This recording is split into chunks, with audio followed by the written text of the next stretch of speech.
So this is a Mastery Rank 2 weapon 2, and if you're old enough to remember what this weapon was used for, then you're no longer a Warframe spring chicken, old man Tenno. So as requested, and for the sake of, I guess, nostalgia, I've broke out my Zoran copters and decided to take them for a bit of a spin, and they performed way feckin' better than I was expecting them to. Without a Riven, of course, I might add, because I don't own a Riven for my Zorans, but they have got a maximum disposition, so definitely worth having one. But they kill really fast, with tons of bleeds and flying limbs for good measure. What was that, Timmy? You're missing a leg? You'll be grand.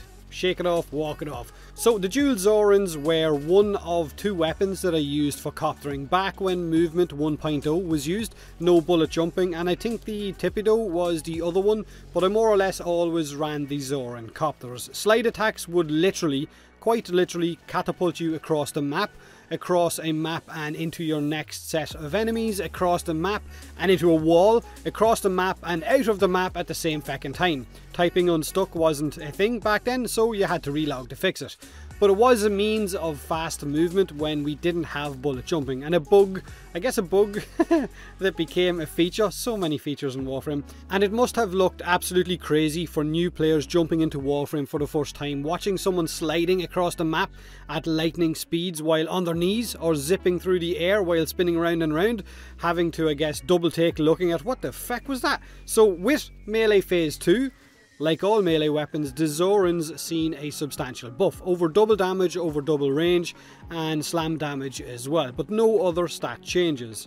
Its crit stayed the same, and so did the status. Not that it really warranted a huge buff. They are, like I said, only Mastery Rank 2 weapons, and you can get its blueprint on the market for 15k credits, so it's a really good beginner weapon, although the mods being used in this build and in this footage aren't exactly beginner mods. Now the build I'm using is the same kind of Blood Rush, Condition Overload, Weeping Wounds setup that I've been using on a lot of my weapons recently, and it shouldn't work because the Zorans only have a 5% status chance, but as you can see, it blends through level 165 enemies in seconds, which is absolutely great. 90% of the Zoran's damage is slash based, 25% crit chance, which allows you to hit red crit country really quick, and when modding for viral, it means, I guess, loads of bleeds, half health, enemies dead in the blink of an eye.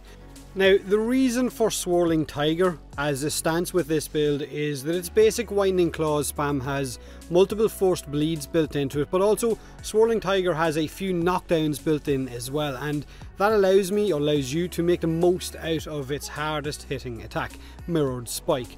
On knockdown enemies or knockdown targets, this will hit twice for 800% slash damage, so that's 2 times 800% of a bleed with 1 attack, and it is crazy good. But if you prefer to use a different stance, then by all means go ahead and do that.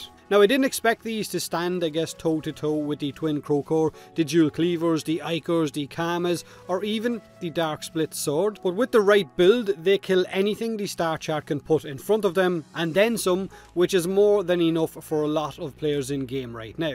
And they kind of have that baby's first weapon feel about them, you know, like when you amp up your first Bratton to make it kill reasonably high level enemies, whether you spend 8 to 10 form to get it to that, I guess, level of damage is your prerogative. Now, it feels good to make low level weapons powerful or viable, but let me know what's your go-to dual sword setup right now. It's my favourite weapon type of our melee class.